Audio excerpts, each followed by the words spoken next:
제가 질문 하나 드리고 말씀 시작하겠습니다. 사랑하는 성도 여러분, 여러분은 예수 믿어서 행복하십니까?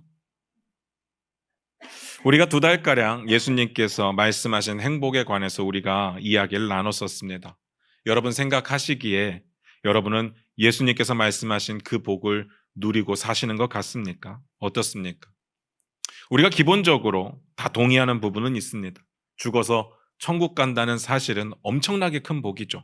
생각만 해도 행복합니다. 여기에 대해서 딴지를 걸 사람은 아마 우리 중에는 없으실 겁니다. 그렇지만 문제는 이 땅이잖아요. 이 땅에서 우리가 살아가야 되는데요. 이 땅에서 살면서도 천국 때문에 행복하십니까? 나중에 죽어서 천국 가면 행복할 거야 라는 기대가 아니라 천국 때문에 지금도 행복하게 살고 계시느냐? 어떤 상황에 있어도 지금 천국 때문에 행복하시느냐라는 질문입니다. 대답은 각자의 몫이겠죠. 어떤 분들은 행복하신 분들도 계실 거고 어떤 분들은 행복하지 않는 분들도 계실 겁니다. 똑같이 천국을 소망하고 있음에도 불구하고 달라질 수 있습니다. 그래서 묻고 싶은 겁니다. 여러분께서 나 지금 행복하다. 아니 난 행복하지 않다. 이렇게 단언하는 기준이 뭘까요? 어떤 것 때문에 나는 행복하고 어떤 것 때문에 나는 행복하지 않을까? 한번 생각을 해볼게요. 우리가 살면서 행복하다고 느꼈던 적이 한 번은 있을 것 아닙니까? 맨날 불행하지는 않을 거 아니에요. 행복하다고 느꼈던 적이 있었을 텐데 예를 들어서 10년 전쯤에 다 태어나셨잖아요. 10년 전쯤에 내가 무언가 때문에 행복했을 텐데 그것 때문에 지금도 행복하십니까? 10년 전에 내가 뭔 것을 가지고 행복을 했었는지 아마 기억도 나지 않으실 겁니다. 그 질문입니다. 제가 결혼 상담을 꽤 많이 하는데 최근에도 한 커플을 상담하고 그리고 주례를 해주기로 약속을 했습니다. 제가 청년 커플들을 만날 때마다 항상 묻는 질문이 있습니다. 똑같은 질문을 해요. 배우자의 어떤 부분이 마음에 들어서 어떤 부분이 매력적이어서 결혼을 결심했습니까? 양쪽에 다 묻습니다. 다양한 대답들을 해요. 잘생겨서, 예뻐서, 착해서, 배려심 많아서, 리더십이 있어서, 책임감이 있어서 다양하게 대답을 합니다. 여기 보면 이제 결혼하신 분들 있으신데 한번 묻겠습니다. 여러분들은 왜 결혼하셨습니까? 결혼 전에 생각했던 내 배우자의 매력이 아마 있었을 것 아닙니까? 그러니까 결혼을 하셨겠죠. 그게 뭐였습니까? 여러분 표정을 보니까 그런 게 없었다는 표정인데 자꾸 없었다고 생각을 하지 말고 있다고 한번 생각을 해보십시오. 분명히 있었을 겁니다. 그런 매력들이 여전히 지금도 매력으로 여겨지시나요? 그래서 여전히 배우자만 보면 막 가슴이 콩닥거리고 막 설레고 행복하고 그렇습니까? 참 신기하지 않습니까? 우리가 다 결혼할 때 아무것도 안 따지고 결혼하지는 않았을 텐데요. 순교하는 마음으로 내가 저 사람을 구제해줘야지.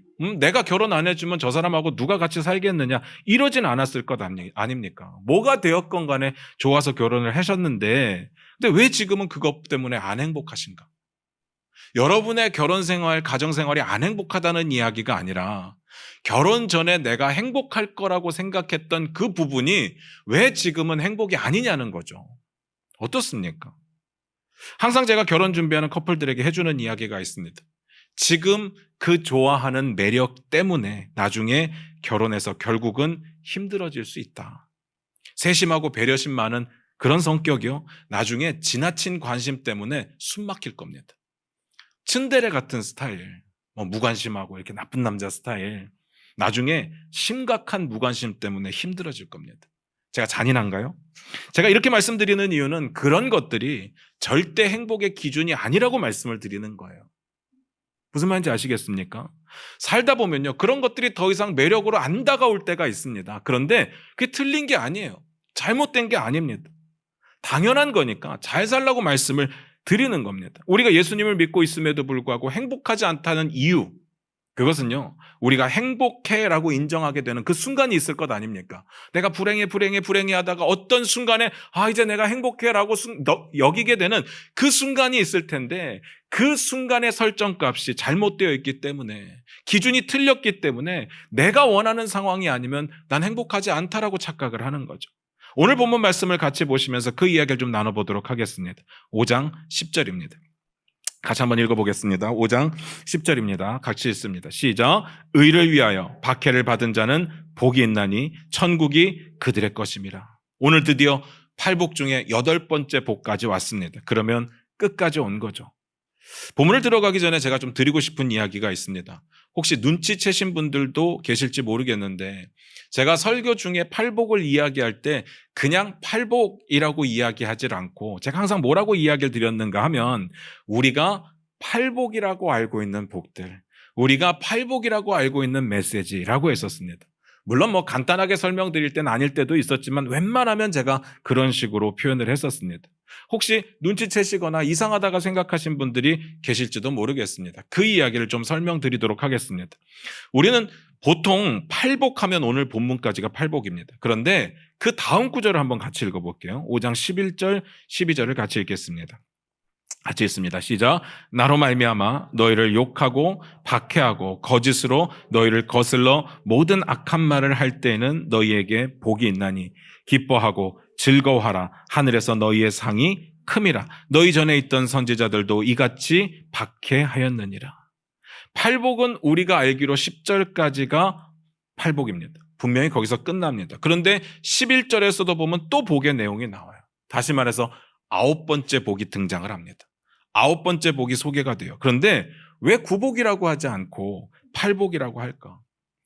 여러분 그냥 눈치 빠르시니까 쭉 보시면 그냥 봐도 얼핏 보면 뭔가 다른 게 느껴질 겁니다.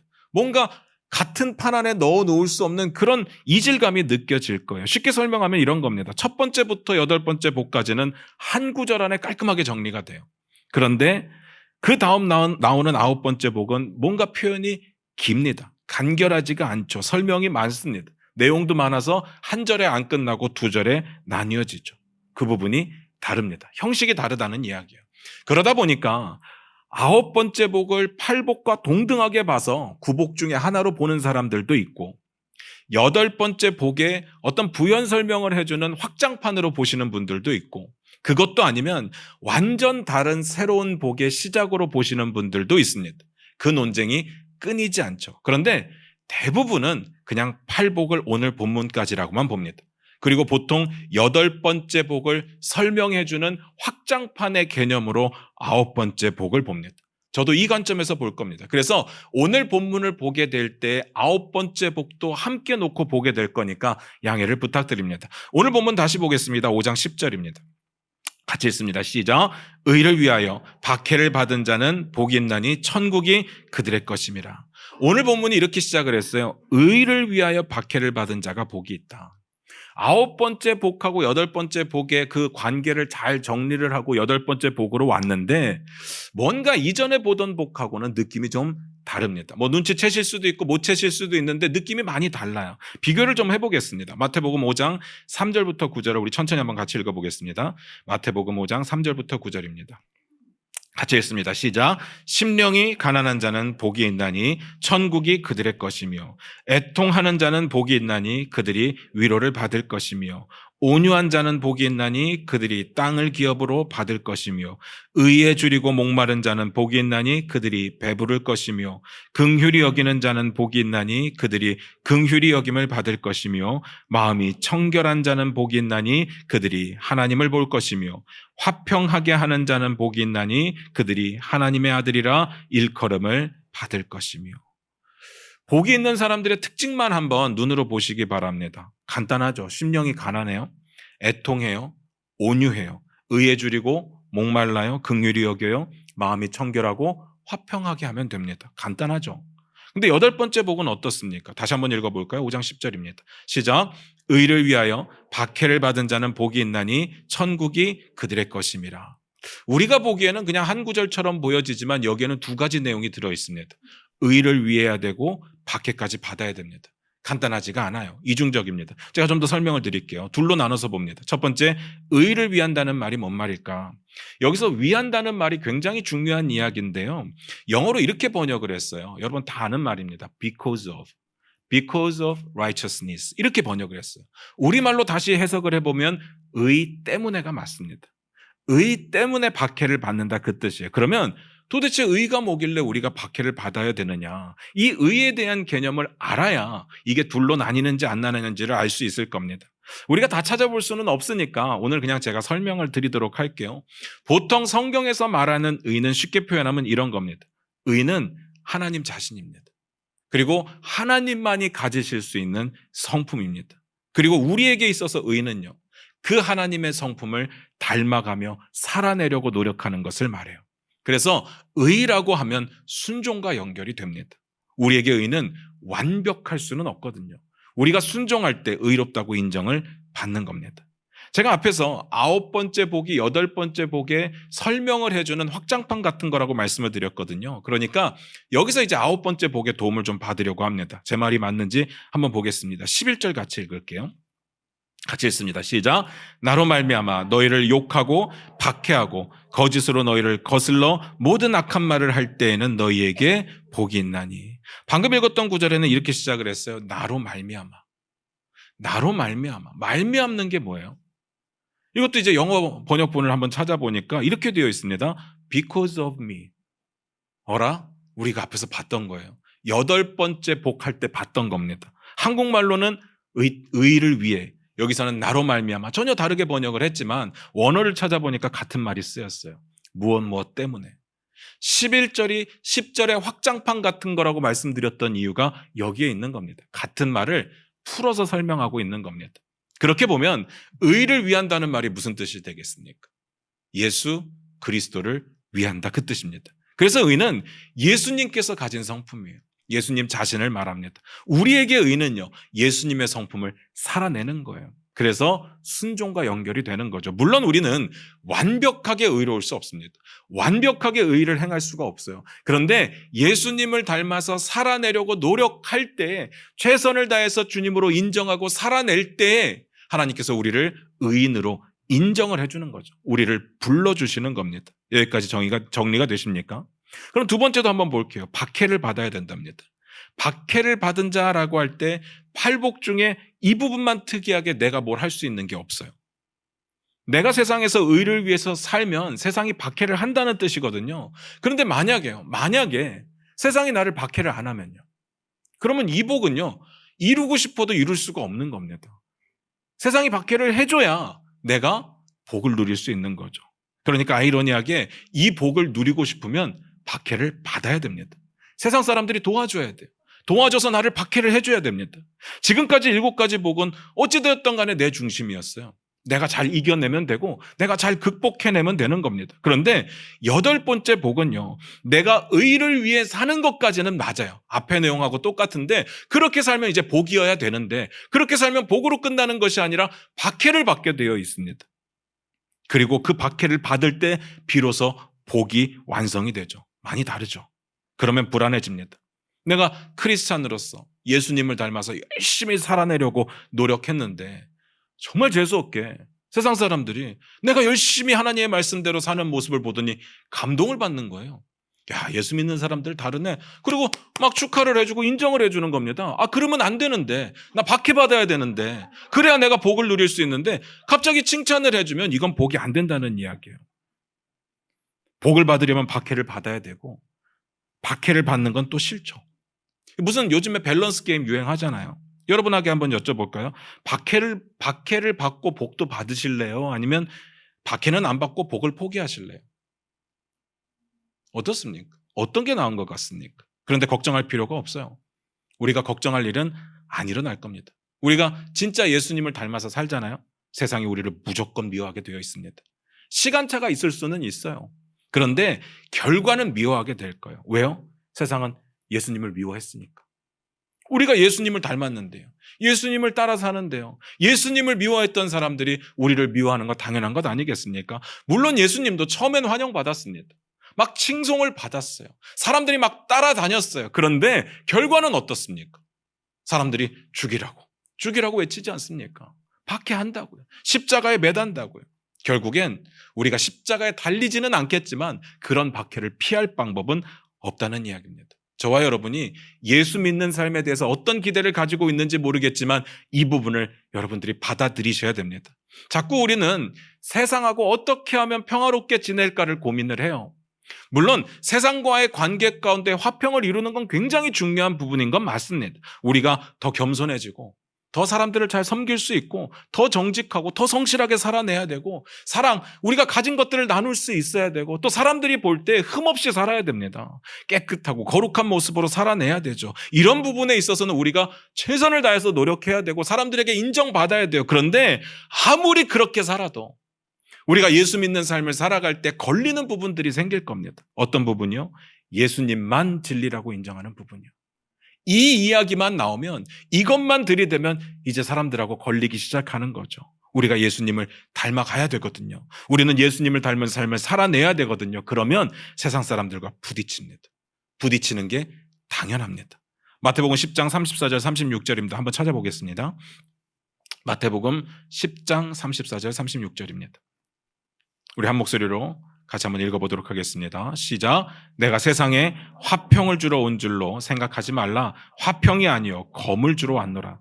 내가 온 것은 사람이 그 아버지와 딸이 어머니와 며느리가 시어머니와 불화하게 하려 함이니 사람의 원수가 자기 집안 식구리라. 무슨 말인지 아시겠습니까? 하나님이 주시는 하나님의 말씀이 검이 될 겁니다. 평소엔 잘 모르는데 이게 드러나게 될 때가 있을 때 그때는 사람을 찌르게 되고 사람들은 우리를 불편하게 여길 겁니다. 이게 구별이 돼야죠. 우리가 예수님을 닮아가는 삶을 살아갈 때 세상으로부터 박해를 받는 건 너무 당연합니다. 그게 맞다는 이야기입니다. 무조건 그렇게 될 겁니다. 왜냐하면 예수님을 우리가 닮았으니까. 예수님을 박해했으니까 우리도 박해하는 것이 당연합니다. 제자들이 예수님 붙잡혔을 때 왜 도망갔겠습니까? 베드로는 그렇게 억지로 따라가고 나서 그 여종 하나가 당신도 그 당이다 이야기했을 때 왜 모른다고 3번 부인했겠습니까? 예수님을 따르니까 당연히 박해도 같이 받을 거니까. 뭔 말인지 아시겠습니까? 근데 우리가 열심히 사는데 나는 예수 믿는 삶을 살고 있는데 사람들이 너무 좋아한다.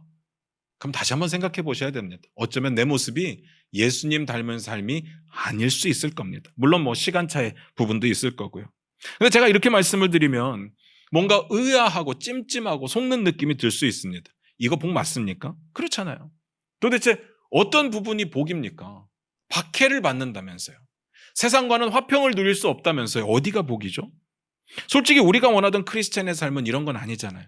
여러분은 어떤 기대를 가졌는지 모르겠지만 저희 세대는 그래도 이제 헐리우드 영화에 좀 익숙하다 보니까 교회 다니는 삶, 예수 믿는 삶의 어떤 느낌인가 하면 일요일 아침에 막 햇빛은 너무 예쁘게 내려지고 정장 같은 거 딱 입고 기분 좋게 이제 교회 가가지고 가족들끼리 평안하게 찬양 부르고 마음도 평안함을 얻고 사람들과도 웃으면서 이야기하고 그 받은 은혜 가지고 세상에서 봉사도 좀 하고 좋은 일도 좀 하고 칭찬받는 그런 삶을 원했습니다. 예수 믿어서 박해를 받아야 된다? 우리가 기대했던 삶은 아닌 거죠. 재미가 없잖아요. 이게 어떻게 복이냐고요. 사실 우리만 그렇게 생각했던 것은 아니었습니다. 예수님 당시에 수많은 유대인들이 똑같은 생각을 했습니다. 그들이 기대했던 예수 믿는 삶하고 예수님이 보여주셨던 예수 믿는 삶이 완전히 달랐거든요. 계속 말씀드렸잖아요. 그들은 예수님이 이스라엘을 구원해낼 구원자라고 생각을 했어요. 단순하게 구원자가 아니라 강력한 군사력을 가지고 힘으로 무찔러서 이기고 그리고 이스라엘을 회복시켜줄 그런 정치적인 왕으로 생각했다는 이야기입니다. 그런데 그 기대감이 무너지는 거예요. 아니 빌라도에게 붙잡혀 갔는데 단번에 이길 줄 알았는데 너무 힘없이 무너지는 겁니다. 사람들에게 맞고 조롱을 당하고 채찍에 맞고 피를 질질 흘리고 그런 예수님을 원했던 것이 아니거든요. 그러니까 뭐라고 해요? 없이 하소서. 없이 하소서. 죽이라고 하잖아요. 기대감이 무너지니까 그들은 실망합니다. 잘 생각해 보세요. 예수님께서 그런 기대감을 주셨던 적이 있으셨나요? 내가 이스라엘을 군사적으로 독립시킬 거야. 정치적으로 독립시킬 거야. 야, 니네 좀만 기다려. 좋은 날 올 거야. 이렇게 말씀하셨나요? 아니요. 자기네들이 그렇게 생각한 거예요. 자기네들이 그런 기대를 가졌던 거예요. 이사야서 53장 한번 볼까요? 우리 화면 보시면서 같이 읽겠습니다. 이사야서 53장 4절 5절입니다. 같이 읽겠습니다. 시작. 그는 실로 우리의 질고를 지고 우리의 슬픔을 당하였거늘 우리는 생각하기를 그는 징벌을 받아 하나님께 맞으며 고난을 당한다 하였노라. 그가 찔림은 우리의 허물 때문이요 그가 상함은 우리의 죄악 때문이라. 그가 징계를 받음으로 우리는 평화를 누리고 그가 채찍에 맞음으로 우리는 나음을 받았도다. 예수님이 이 땅에 왜 오셨어요? 어느 부분에서도 군사적인 독립, 이스라엘의 회복을 이야기하신 적이 없어요. 고난을 받으러 오셨대요. 죽임을 당하러 오셨어요. 채찍에 맞으러 오셨어요. 그래야 우리가 살아요. 우리가 나음을 잇는 거예요. 그러려고 오신 거거든요. 그런데 우리의 마음이 뭔지 아십니까? 이런 거예요. 구원은 받고 싶어요. 그런데 그런 초라한 예수님은 싫어요. 왜냐하면 나도 초라해지니까. 내가 예수님을 닮아서 살아야 된다면 그렇게 힘없이 살아야 되니까 싫어요. 근데 궁금한 건 있습니다. 우리가 성숙한 신앙인들이다 보니까 예수님이 왜 고난받았는지 다 알아요. 그리고 그 고난을 받으시고 십자가에 달려가셔서 무엇을 이루셨는지도 다 알고 있습니다. 그런데 제자들이 박해를 받는 게 왜 복이냐는 거죠. 예수님이 그 구원을 이룬 사역은 대단한 건 알겠는데 제자들이 박해받는 게 어떻게 복이냐는 거예요. 우리가 사람들로부터 박해를 받고 미움을 받는 게 왜 복이 되냐는 이야기입니다. 그게 궁금한 거잖아요. 그냥 이 땅에선 포기해라. 야, 니네가 이 땅에서는 복을 받을 수 없어. 그냥 박해만 주구장창 받다가 적당히 버티면 나중에 천국 가서 좋은 일 있을 거야. 이래 주시면 이 땅에 대한 기대가 없잖아요. 근데 자꾸 하나님 나라는 이 땅에서부터 살아내는 거라고, 이 땅에서 복을 누리는 거라고 이야기를 하니까 박해를 받는 게 복이다. 이해가 안 가는 거죠. 항상 팔복의 패턴은 뒷부분에 답이 나오거든요. 다시 한번 10절을 같이 보겠습니다. 같이 읽겠습니다. 시작. 의를 위하여 박해를 받은 자는 복이 있나니 천국이 그들의 것임이라. 왜 복이 된대요? 천국이 그들의 것이기 때문에. 똑같은 이야기죠. 서두에도 말씀드렸지만 이거 다 동의됩니다. 우리 죽어서 천국 갈 거예요. 그럼 복을 누리게 될 겁니다. 그런데 천국이 그들의 것이라는 이야기가, 제가 늘 강조하는 이야기가 뭐냐면 죽어서 가는 천국뿐만이 아니라 이 땅에서도 하나님 나라를 살아내는 거라고 했어요. 이거 우리 첫 번째 복할 때 나눴던 이야기예요. 동일한 복이 주어지거든요. 다시 말해서 이 땅에서도 천국의 복을 누린다는 뜻인데, 근데 우린 박해를 받아요. 사람들로부터 핍박을 받고 무시를 당하고 손가락질을 당하고 불이익을 당하고 손해를 당해요.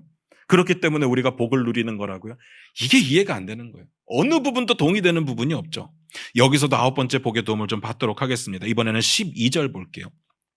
같이 읽겠습니다. 시작. 기뻐하고 즐거워하라. 하늘에서 너희의 상이 큼이라. 너희 전에 있던 선지자들도 이같이 박해하였느니라. 이제 심지어는요, 기뻐하고 즐거워하래요. 이게 복이니까. 이게 안 되니까 우리가 지금 문제를 느끼는 거거든요. 그래서 그 다음 내용을 보니까 이렇게 말씀하셨습니다. 하늘에서 너희 상이 크기 때문에. 우리들 그렇게 생각하잖아요. 하늘에서 상이 크면 뭐해? 물론 좋죠. 물론 기대가 되는데 우리가 원하는 건 이 땅에서도 복을 누리고 사는 건데 자꾸 하늘 가서 죽어서 천국 가면 이렇게 생각하게 되는 거예요. 근데 이거 오해하시면 안 돼요. 이게 무슨 뜻인가 하면요, 이건 하나님 안에서라는 뜻이에요. 하늘에서라는 이야기가 하나님 안에서, 하나님과의 관계 안에서 그런 뜻입니다. 그러면 여러분 상처럼 느껴지십니까? 이제 행복합니까? 이제 됐습니까? 그렇지도 않을걸요. 하나님 안에서 바뀐 건 없어요. 박해를 받아야 되고 우리는 복을 누리고 있는 거죠. 그 다음에 이렇게 기록되어 있습니다. 너희 전에 있던 선지자들도 이같이 박해하였느니라. 하나님의 말씀에, 예수님의 말씀에 박해를 포기하지 않으세요. 박해는 무조건 받게 되어 있습니다. 계속 박해 이야기를 하시잖아요. 결국엔 무슨 뜻이에요? 너희가 주님을 위해 박해를 받아야 되고, 박해를 받을 때 그 위대한 선지자들의 반열에 올랐으니까 그걸로 기뻐해라. 그걸로 즐거워해라. 그게 큰 상이다. 그게 복이다. 이렇게 이야기를 하시는 거죠. 무슨 말인지 이제 이해가 되십니까? 근데 이게 상이면 전 안 받고 싶어요. 박해를 굳이, 너무 힘들잖아요. 우리가 좀 우아하게 생각을 해서 그렇지 초대교회 예수 믿는 사람들이 어떻게 죽었는데요? 그렇잖아요.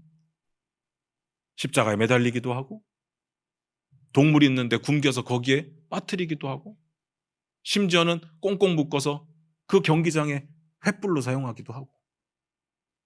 그게 어떻게 복이에요? 사용하고 싶죠. 진짜 모르겠어요. 그래서 결론을 한번 내려보도록 하겠습니다. 왜 의를 위해서 살고 그것 때문에 박해를 받는 게 복일까? 제가 3가지로 말씀드릴게요. 첫 번째, 하나님께서 복의 기준을 그렇게 세우셨습니다. 이거 우리가 따질 문제가 아닌 거예요. 우리가 이해를 하든 말든 우리 주님은 이게 복이라고 선포하시는 겁니다. 우리가 행복해, 안 행복해, 그 순간에 만들어 놓았던 설정값을 이제 바꿔야 돼요. 이게 복인 거예요. 이런 일이 있으면 이게 복이라고 여겨야 되는 겁니다. 잘 생각해 보세요. 우리는 항상 복을 내 관점에서 생각을 했어요. 내 기준에 생각을 했어요. 우리가 그려왔던 행복한 삶이 있으니까 그러니까 하나님께도 뭘 원하느냐? 그 복을 달라는 거예요. 무슨 말인지 아시겠습니까? 근데 주님이 복을 정하신 거예요. 의를 위해 사는 게 복이고, 박해를 받는 게 복이고, 선지자들처럼 되는 게 복이라고. 그게 하나님 정하신 거잖아요. 이렇게 물을 거예요. 성경에서 말하는 복의 정의, 하나님 나라의 복의 정의를 우리가 내리는 게 맞아요? 하나님이 정하시는 게 맞아요? 당연히 하나님이 정하셔야죠. 하나님의 주권과 하나님의 통치가 있는 곳이니까.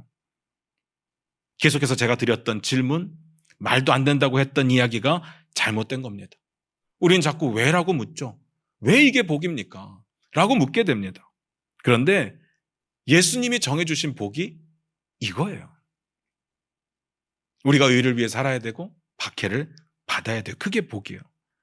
우리가 감정적으로 기분이 좋고 기분이 나쁘고 이런 건 상관없어요.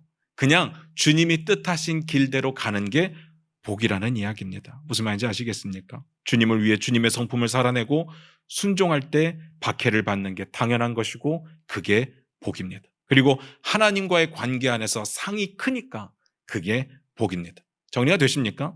좀 받아들이긴 싫지만 어쩔 수 없는 부분이 있죠. 두 번째, 그렇다면 하나님과의 관계 안에서 상이 크다고 했는데 상이 큰 건 뭘까요?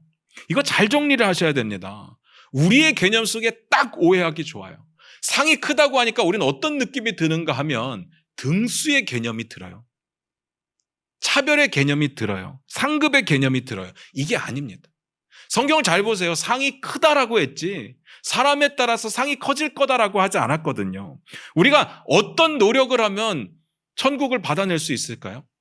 우리가 얼마나 더 노력하면 다른 사람들보다 더 큰 천국을 받을 수 있을까요? 없어요. 천국은 내 노력이 들어가지 않는 전적인 하나님의 은혜라고 말씀을 드렸잖아요. 인간적인 개념에서는 늘 그래왔어요. 내가 더 잘하면 더 많은 걸 누려요. 내가 더 열심히 하면 더 많은 걸 누려요. 그런데 천국은 하나님의 상입니다. 우리에게 거저 주시는 거예요. 오늘 본문에 나타난 이 말은요, 이미 우리에게 큰 상이 있다는 이야기입니다. 무슨 말인지 아시겠습니까? 그러니까 복인 거죠. 하나님께서 이미 복을 주셨어요. 복을 이미 주셨으니까 박해 가운데도 우리가 복을 누릴 수 있는 거죠. 그리고 그 큰 상이 뭐겠습니까? 천국이요. 구원, 하나님의 자녀가 되는 거, 하나님 나라를 살아가는 거 다 받았잖아요. 박해 자체가 복이다 그 이야기는 아니에요. 고난 자체가 복이다 그럴 리가 없습니다. 고난이 어떻게 복입니까? 박해가 어떻게 복이에요?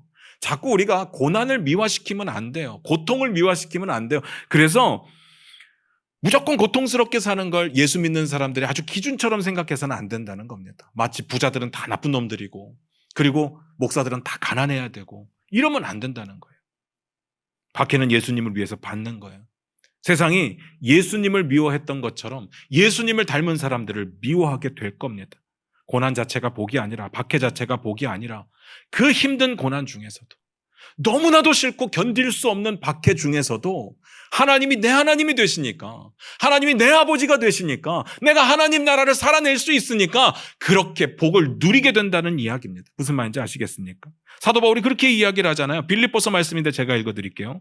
내가 궁핍함으로 말하는 것이 아니니라 어떠한 형편에든지 나는 자족하기를 배웠노니 나는 비천에 처할 줄도 알고 풍부에 처할 줄도 알아 모든 일 곧 배부름과 배고픔과 풍부와 궁핍에도 처할 줄 아는 일체의 비결을 배웠노라. 비천에 처하는 것이 복이라는 이야기가 아니잖아요. 풍부에 처할 수 있어요. 배고픔에 처하는 것이 복이라는 이야기가 아니잖아요. 배부름도 있어요. 그런데 그 어떤 상황 가운데에서도 예수님 때문에 행복한 거예요. 예수님이 주신 구원 때문에 행복한 거예요. 하나님이 내 하나님이 되시니까 행복한 거예요. 이거 정리가 되십니까? 마지막 세 번째. 우리가 예수님의 길을 가고 있다면 끝까지 예수님이 걸어가신 길을 가게 될 겁니다. 그래서 복이에요. 잘 보세요. 우리가 살면서 제일 궁금해하는 게 뭔지 아십니까? 내가 가는 이 길이 주님의 뜻이 맞는지. 이걸 제일 궁금해하더라고요. 제가 상담을 굉장히 많이 하는데 상담할 때마다 거의 한 7, 80%가 이 질문이에요. 내가 뭘 하려고 하는데 이게 하나님의 뜻입니까? 이게 하나님의 뜻입니까? 그걸 내가 어떻게 알아요? 내가 하나님도 아니고. 또 당사자들이 고민을 많이 해봤겠죠. 고민을 많이 해봤으니까 이런 결정을 하겠죠. 그런데 나는 그것도 모르고 하나님의 뜻도 모르는데 나보고 어떻게 결정을 달라는 거예요? 저는 모르겠어요. 그런데 우리는 늘 궁금해요. 내가 하는 일이 하나님의 뜻이 맞는지. 내가 열심히 살아가고 있는데 그 길이 하나님 가신 길이 맞는지. 근데 오늘 성경이 답을 주는 거예요. 의를 위해 살다가 박해를 받으면 그게 복이래요. 그게 하나님의 뜻이라는 거예요. 물론 내가 잘못해서, 내가 실수해서, 내가 실패해서, 내가 죄를 지어서 못 사는 경우들 말고 내가 분명히 하나님의 뜻을 따라서 살려고 노력하는데 하나님의 뜻을 따라서 살고 있는 그 과정 가운데 박해를 받는다면, 사람들의 손가락질을 받거나 사람들의 외면을 받거나 손해를 입거나 불이익을 당하거나, 그때 하나님의 복이 분명히 있다는 이야기입니다. 그 길이 하나님의 길이 맞다는 이야기예요. 당연하잖아요. 예수님도 같은 길을 가셨고 같은 박해를 받으셨으니까. 그런데 거기서 끝이 아닙니다. 중요한 건 지금부터요. 우리 주님이 받으신 박해는 그게 끝이 아니었습니다. 그렇게 끝나지 않아요. 그렇게 허망하게 끝나지 않습니다. 십자가의 죽음이 마냥 슬픈 일이 아닌 이유는요, 거기서 끝나지 않고 부활이 남아있기 때문에. 이게 하이라이트입니다. 부활이 있기 때문에 박해받는 게 절망이 아니라 복인 거죠. 무슨 말인지 아시겠습니까? 잘 들으시기 바랍니다. 우리가 주님과 함께 같은 길을 가고 있다면 우리에게 박해는 분명히 있을 겁니다. 그런데 박해만 약속되어 있는 것이 아니라 우리에게 부활도 약속되어 있습니다. 박해를 받아야 부활을 받는 것이 아니라 박해를 받으면 부활을 확신할 수 있다는 이야기를 드리는 겁니다. 뭔 차이인지 아시겠습니까? 모든 예수 믿는 자에게 구원이 약속되어 있습니다. 부활이 약속되어 있어요. 다만 의심이 될 때가 있어요. 잊어버리게 될 때가 있어요. 하나님의 사랑에 대해서 의심하게 될 때도 있고, 혹은 나의 삶의 모습 때문에 의심하게 될 때도 있습니다. 그래서 흔들리죠. 그런데 예수님을 위해서 살아갈 때 박해를 받는다면 그게 예수님의 길을 가고 있다는 증거가 되고 증명이 되고, 그러기에 부활도 있을 수밖에 없다는 확신이 되는 거죠. 부활을 소망하고 안 하고는 엄청난 차이가 될 겁니다. 왜냐하면 우리 신앙생활의 기본 베이스가 부활이기 때문에. 부활 소망이 있어야 우리 신앙생활이 든든하게 설 수 있고요, 어떤 위협과 핍박에도 버틸 수 있는 겁니다. 부활이 없으면 우리 신앙생활 자체가 의미가 없어요. 사도 바울이 이렇게 말합니다. 고린도전서 15장 13절부터 14절입니다. 우리 화면 보시면서 같이 읽겠습니다. 시작. 만일 죽은 자의 부활이 없으면 그리스도도 다시 살아나지 못하셨으리라. 그리스도께서 만일 다시 살아나지 못하셨으면 우리가 전파하는 것도 헛것이요 또 너희 믿음도 헛것이며. 부활에 대한 확실한 소망을 가진 자만이 행복하게 살 수 있는 겁니다. 부활 소망이 있는 자만이 복을 누릴 자격이 있습니다. 여러분, 부활 소망이 있으십니까? 그래서 이렇게 여쭙겠습니다. 사랑하는 성도 여러분, 부활 소망이 있습니까? 부활을 확신하십니까? 그렇다면 이제 여러분의 복의 기준을 좀 바꾸셨으면 좋겠습니다. 돈이 많고 돈이 적고 건강하고 좀 덜 건강하고 자식들이 잘 되고 안 되고 내 일이 형통하고 좀 실패가 있고, 이런 것들로 우리의 행복은 결정되지 않습니다. 우리에게 부활 소망이 있느냐? 내가 그 사실을 확신하고 있느냐? 이것 아니겠습니까? 지금 힘드십니까? 고난과 고통 가운데 살고 계십니까? 그래서 그 고난이, 그 고통이 주님 때문입니까? 내가 주님 때문에 살려고 노력하다 보니까 좀 모자르고 사람들에게 좀 손가락질 당하고 그래서 내 삶이 피곤하다? 그러면 여러분에게 하나님은 확신을 주고 계신 겁니다. 그 길이 하나님의 길이 맞아. 그리고 그 결과는 부활. 내가 너에게 부활을 약속했어 라고 확신을 주시는 거죠. 우리에게 있는 증거가 바로 박해라는 이야기입니다. 핍박이죠. 물론 구별은 하셔야 됩니다. 우리가 잘못해서 받는 당연한 비판을 이야기하는 것이 아니라 내가 말씀대로 살아낼 때 받는 세상에서의 불이익을 말씀드리는 겁니다. 여러분의 행복은요, 우리가 느끼는 복은 우리가 뭘 가졌느냐로 결정되는 것이 아니라 부활 소망이 있느냐로 결정됩니다. 부활 소망으로 오늘 하루도 살아내시기를 주님의 이름으로 부탁드립니다. 기도하겠습니다.